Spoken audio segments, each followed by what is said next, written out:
I have a friend, Mordechai, an observant Jew who is blessed with a successful business. Like it often happens in the Orthodox community, he is regularly approached with requests for financial assistance for people and organizations. I noticed that after each time he gives a donation, he sees a person off and then mumbles under his breath, "It is embarrassing to live on welfare."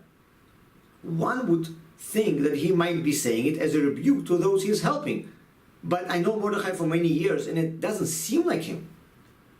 Once I saw Mordechai talking on the phone to his friend, trying to set up a time for an additional Torah study session. After he succeeded to find a time in his busy schedule and hung up the phone, he again said to himself, "It is embarrassing to live on welfare." Who is living on welfare? Who is he talking about? I was once in Mordechai's office when he stopped his work in order to run to a synagogue for the afternoon services. It was not easy for him to do, and he could have said the prayers in his office. But since it is better to pray with a minyan, he pulled himself away from his work and ran out, again saying to himself, "It is embarrassing to live on welfare." After this, I couldn't hold myself back and asked him, "Who is living on welfare? Who is he talking about?" He answered, "I'm talking about myself." Himself? Mordechai is the last person I would think would be concerned about living on welfare. But Mordechai explained, people usually get their income from work, and its amount is dependent on how much they earn. But then there are people who for some reason don't make a living.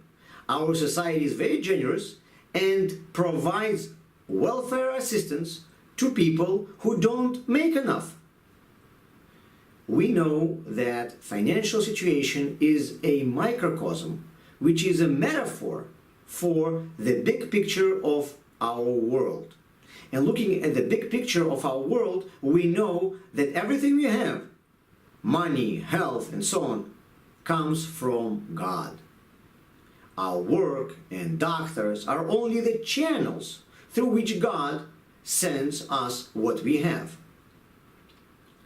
He usually gives us what we need according to what we deserve, based on how much we have earned through the mitzvot, fulfilling His commandments and living according to His rules. But then there are people who for some reason don't earn enough blessings for themselves through their mitzvot. God is very kind and He provides spiritual welfare assistance to all those who cannot make it on their own, and therefore they also have normal lives. Many people today complain about the abuse of public assistance programs in America.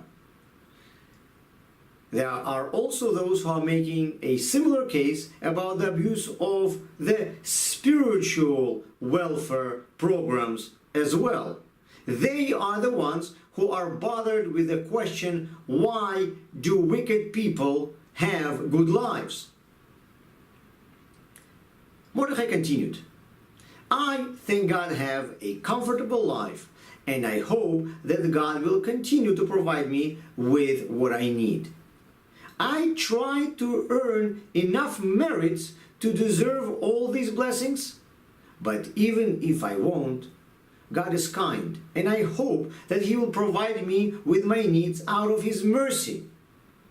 But I would rather earn my blessings myself and not to be on a spiritual welfare program, because living on welfare, as Mordechai says, for him is embarrassing.